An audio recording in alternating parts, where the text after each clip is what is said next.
The quiet planet. The Galactic Council had always dismissed Earth as a backwater world.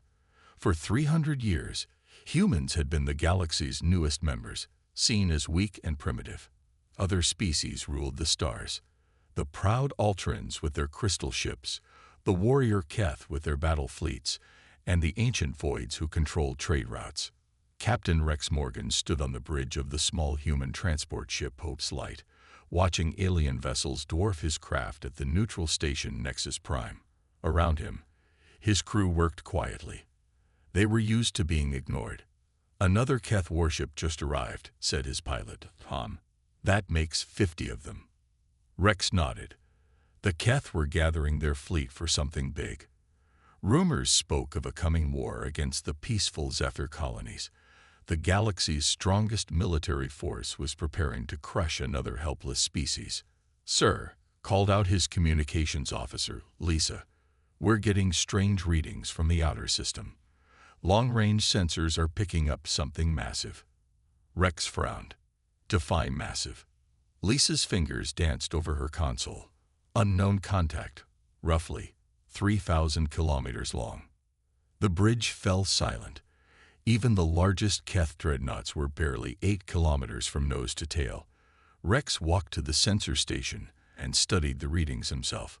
"Could be a space station," Tom suggested. "Maybe the Voids built something new." "No," Rex said slowly. "It's moving. Very slowly, but it's definitely under power." The massive object was still days away from Nexus Prime, traveling at a pace that seemed almost casual. Rex ordered his ship to move closer while staying hidden behind asteroids. What they found changed everything. The ship was beyond anything the galaxy had ever seen. Its hull was dark metal that seemed to absorb light.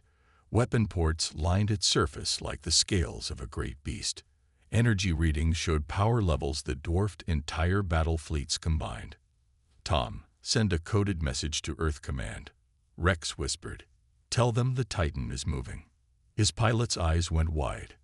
Every human in the fleet knew about the Titan, but seeing it was different. For centuries, Earth's greatest secret had been hidden in the dark between stars, waiting. Meanwhile, on Nexus Prime, the alien races continued their politics and power games, completely unaware that humanity's true strength was finally awakening. The awakening giant. Admiral Kate Stone had spent 40 years keeping the secret. As commander of Earth's hidden fleet, she understood the weight of her duty. Humanity had learned early that in a galaxy full of predators, the prey needed to be very careful about showing their teeth. The Titan moved through space like a mountain given life. Its massive frame housed weapons that could crack planets and shields that could withstand the fury of suns. But it was not alone. Around it, like wolves following their pack leader, moved dozens of smaller warships, each one larger than anything the other species considered a heavy cruiser. "Admiral," called Commander Bill Hayes from the tactical station. "Long-range sensors show the Keth fleet is preparing to leave Nexus Prime.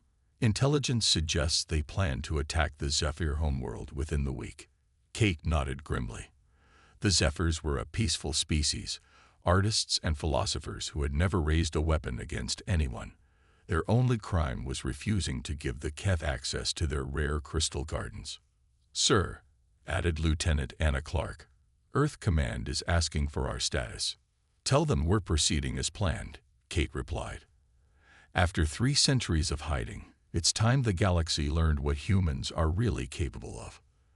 The Titan's bridge was a marvel of human engineering. Holographic displays showed tactical information across light years of space. The crew moved with quiet efficiency, each person trained for this moment since childhood. Captain Ray Turner, Kate's second-in-command, approached with a datapad. "The fleet is reporting ready, Admiral. All ships are at full combat readiness." Kate looked at the main display showing the Keth war fleet. 200 ships, including their most powerful dreadnoughts. The combined firepower of 5 species, gathered to destroy innocents. "They think they own this galaxy," she said quietly. "They think beings like the Zephyrs exist only to serve their ambitions." "Admiral," The communications officer reported, "We're receiving distress calls from the Zephyr system. The Keth have begun their attack." Kate's jaw tightened. The time for hiding was over. "All ships, this is Admiral Stone." She broadcast across the fleet. "For 300 years, we've watched the strong prey upon the weak. We've been patient. We've been careful. But there comes a time when good people must stand up to bullies." She paused, watching the tactical display update with real-time information from the battle. "Today the galaxy learns that Earth protects those who cannot protect themselves. All ships, prepare for combat operations. Let's show them what happens when you threaten the innocent." The Titan's massive engines flared to life, pushing the great ship toward its destiny. Behind it, the hidden fleet of humanity emerged from the shadows between stars. On Nexus Prime, alien sensors began detecting the approaching ships. At first, there was confusion, then disbelief. Finally, terror as the true size of the human fleet became clear. The galaxy was about to discover that the quiet little species from the small blue planet had been hiding the most powerful military force in known space. Shock and awe. The Keth attack on the Zephyr homeworld was proceeding as planned. Admiral Vex, the Keth fleet commander, watched his ships pound the peaceful planet's defenses from orbit. The Zephyrs had no real military, only a few patrol craft and some orbital stations. "Their shields are failing," reported his tactical officer. "We can begin landing operations within the hour." Vex smiled, showing rows of sharp teeth. The Keth were proud warriors, but this was barely a fight. Still, the crystal gardens of Zephyr Prime would make excellent additions to the Keth Empire. "Sir," called the sensor operator, "we're detecting new contacts entering the system." "Zephyr reinforcements?" Vex asked without concern. The few Zephyr allies were weak species with no real military power. "Unknown contacts, sir. They're very large." Vex turned to look at the tactical display. What he saw made his blood run cold. Dozens of massive ships were dropping out of faster-than-light travel at the edge of the system. The largest was beyond anything he had ever imagined possible. "Those readings can't be correct," he said. "Run a full diagnostic on all sensors." "Sir, diagnostics complete. The readings are accurate. The largest ship is nearly 3,000 kilometers long." On the surface of Zephyr Prime, the gentle beings looked up at their burning sky with sadness rather than anger. They had known this day would come. Their art, their music, their poetry, all of it would be lost to Keth greed. Then something changed. The Keth bombardment stopped. High above, Vex stared at his tactical display in disbelief. The unknown fleet was approaching at incredible speed, and his sensors were finally identifying the ships. "Human vessels," his communications officer reported with a trembling voice. "They're all human." "Impossible," Vex snarled. "Humans don't have a real military. They're clerks and farmers." But the evidence was undeniable. The massive ships bore the simple blue and white flag of Earth, and they were moving with the precision of a highly trained military force. "Sir, we're being hailed by the largest ship," the communications officer said. On the main screen, Admiral Kate Stone appeared. Her gray hair was pulled back in a military style, and her eyes held the cold determination of someone who had seen too much suffering. "Keth Fleet, this is Admiral Stone of the Earth Defense Force Ship Titan. You will cease your attack on Zephyr Prime immediately and withdraw from this system." Vex laughed, though it sounded forced even to his own ears. "Human, you are greatly outnumbered. I have 200 warships under my command." "I have one," Kate replied calmly. "It will be enough." Before Vex could respond, the Titan opened fire. A single massive beam of energy reached across space and struck the Keth flagship. Shields that could deflect the fire of a dozen enemy ships simply vanished. The beam punched through armor like it was paper and left the great warship crippled and drifting. "Impossible," Vex whispered. "All Keth vessels." Kate's voice filled the communications channels. "You have 10 minutes to begin your withdrawal." Any ship that has not started moving away from Zephyr Prime by then will be destroyed. Some of the Keth captains were brave enough to test the human threat. They found out quickly that the Titan was not alone. The other human ships, though smaller than the great flagship, were still massive by galactic standards. Their weapons were precise and devastating. In minutes, 20 Keth warships were reduced to drifting hulks. 9 minutes remaining, Kate announced. The Keth fleet began to retreat. The proud warriors who had terrorized peaceful species for centuries ran from a single human battle group. On Zephyr Prime, the gentle beings emerged from their shelters to see human ships taking protective positions around their world. The bombardment had stopped. They were safe. But across the galaxy, emergency sessions were being called. The humans, the quiet species everyone had dismissed, possessed military power that dwarfed anything the major species could field. The balance of power in the galaxy had just shifted forever. Galactic revelation. News of the Keth defeat spread across the galaxy like wildfire. On every world, every station, every ship, beings stared at sensor recordings and tactical reports with growing disbelief. The humans had done the impossible. They had defeated the Keth war fleet with a single ship. On the Altran homeworld, High Counselor Nera studied the data with growing concern. The Altrans had always considered themselves the galaxy's most advanced species, masters of crystal technology and energy manipulation. The power readings don't make sense, her chief scientist reported. That human ship generated more energy than our entire home fleet combined. How long have they been hiding this capability? Nora asked. Unknown, High Counselor. Our intelligence on human military capacity was clearly inadequate. Meanwhile, on the ancient void trade station of Omega Point, Elder Zen called an emergency meeting of the Merchant Council. The voids had controlled galactic commerce for thousands of years through careful manipulation and superior technology. The humans have changed everything, Zen said to the assembled merchants. If they possess this level of military power, our entire economic structure is at risk. Surely it's just one ship, suggested Merchant Prime Cole. An experimental vessel, perhaps. Zen activated a holographic display showing recent sensor data from across the galaxy. Our deep space monitoring stations have detected at least 50 human vessels of similar size. They'd been hiding an entire fleet in the dark between stars. The room fell silent. The implications were staggering. On Earth, President Maria Santos stood before the United World Assembly. The great chamber was filled with representatives from every nation, every colony, every human settlement. For 3 centuries, we have maintained the great deception, she said. We allowed the galaxy to see us as weak, as primitive, as harmless. We did this not from cowardice, but from wisdom. She activated a display showing the current galactic situation. The strong prey upon the weak in this galaxy. Species like the Zephyrs, the Harmony Collective, the Gentle Ones, all peaceful civilizations that have been conquered or destroyed by military powers. The president paused, looking around the chamber. We learned early that in a galaxy full of predators, the greatest protection is to be underestimated.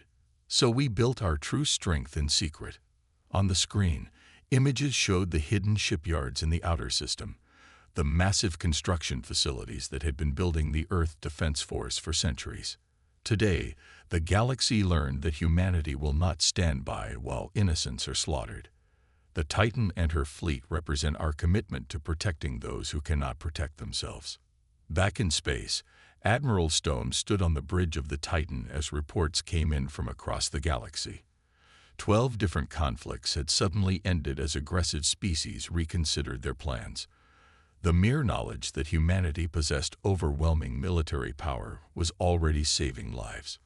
Admiral, Commander Hayes reported, we're receiving communications from 17 different species requesting defensive alliances. Kate nodded. This was exactly what Earth's leadership had predicted. When the strong no longer seemed invincible, the weak would seek new protectors. What about the Galactic Council? She asked. Emergency session called for tomorrow. They're demanding an explanation for our deception of the galactic community. Kate smiled grimly. The Galactic Council was dominated by the major military powers, the same species that had been bullying peaceful civilizations for centuries. "Send a message to the Council," she said. "Tell them humanity is willing to discuss our role in galactic affairs, but make it clear that we will not apologize for protecting innocence."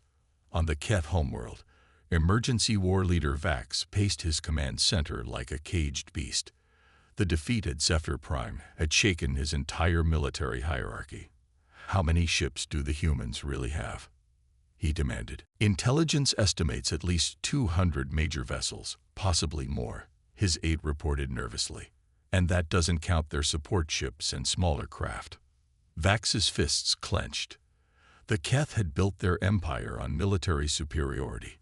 If humans possessed greater firepower— "Sir," another aide interrupted, "we're receiving a diplomatic message from Earth. They're offering to discuss peace terms." For the first time in Keth history, a military leader had to consider the possibility of negotiating rather than conquering. The galaxy was entering a new age, and humanity stood at its center, no longer hiding, no longer pretending to be weak. The secret was out, and the balance of power would never be the same. New Galactic Order. 6 months after the Battle of Zephyr Prime, the galaxy looked very different. The Great Conference Hall on Nexus Prime had been expanded to accommodate representatives from nearly every known species. Today would decide the future of galactic civilization.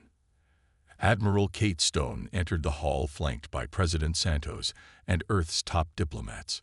Around them, hundreds of alien beings watched with mixtures of fear, respect, and curiosity. The humans were no longer the quiet species sitting in the back corner.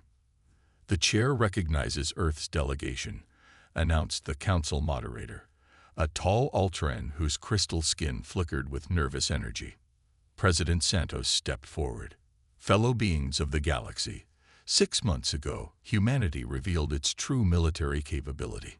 Today, we want to discuss what this means for all of us." She activated a holographic display showing the current state of the galaxy. For the first time in recorded history, no major conflicts are occurring anywhere in known space. Aggressive species have withdrawn from their conquest plans. Peaceful civilizations are no longer living in fear. A Keth representative stood up, his armor gleaming under the chamber's lights.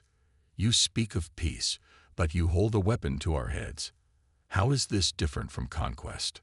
"Because we're not taking anything from you," Santos replied calmly. "We're not demanding tribute, territory, or subservience. We're simply saying that the age of the strong devouring the weak is over." Elder Zen of the Voids raised a tentacle. "The humans proposed themselves as galactic police. Who gave them this authority?" "The same authority that allowed the Keth to attack peaceful worlds," Admiral Stone said, stepping forward. "The authority of superior power. The difference is how we choose to use it." She gestured to a section of the hall where smaller species sat, beings who had never before had a voice in galactic politics. "The Zephyrs are still free. The Harmony Collective still exists. The Gentle Ones are rebuilding their civilization. These species have the right to exist without fear." A young Zephyr delegate stood up, her blue skin shimmering with emotion. "The humans saved our world when no one else would help. They asked for nothing in return except that we live in peace." Similar testimonies came from a dozen other species. Humanity's protection had allowed them to flourish without the constant threat of conquest or enslavement. High Counselor Nera of the Ultrans spoke next. "What the humans have done is unprecedented. But it raises questions about the balance of power. How do we coexist with a species that could destroy any of us at will?" President Santos nodded. "A fair question. That's why we're proposing the Galactic Protection Charter. Any species that commits to peaceful coexistence and the protection of innocence can join this alliance. Those who choose conquest and aggression will face the combined response of the Charter members." "And if we don't sign?" asked the Keth representative. "Then you don't sign," Santos said simply. "But you also don't attack peaceful species. The galaxy is big enough for everyone to live in peace. Over the following days, the negotiations continued. Species after species stepped forward to join the new alliance. Even some of the traditional military powers, seeing the futility of aggression in the new order, began to reconsider their ways. The Keth were among the last to join, but eventually even they recognized that cooperation was better than isolation. Their warrior culture slowly began to adapt, channeling their strength into protecting the alliance rather than expanding their empire. A year later, Admiral Stone stood on the observation deck of the Titan, watching ships from dozens of species conducting joint training exercises. The galaxy's new fleet wasn't just human anymore. It was truly galactic, with each species contributing their unique strengths. Admiral, Commander Hayes reported, long-range scouts have detected signs of intelligent life beyond the galactic rim. It looks like we may have neighbors we haven't met yet. Kate smiled. Well, when they arrive, they'll find a galaxy that's learned to work together instead of fight each other. She looked out at the stars, thinking about how much had changed. Humanity had hidden its strength for centuries, waiting for the right moment to reveal it. That moment had come when innocence needed protection, and the galaxy was better for it. The age of conquest was over. The age of cooperation had begun, and at its heart stood a species that had learned the most important lesson of all. True strength wasn't about the power to destroy, but the wisdom to protect. The galaxy stood not in shock anymore, but in hope for a better future. The end.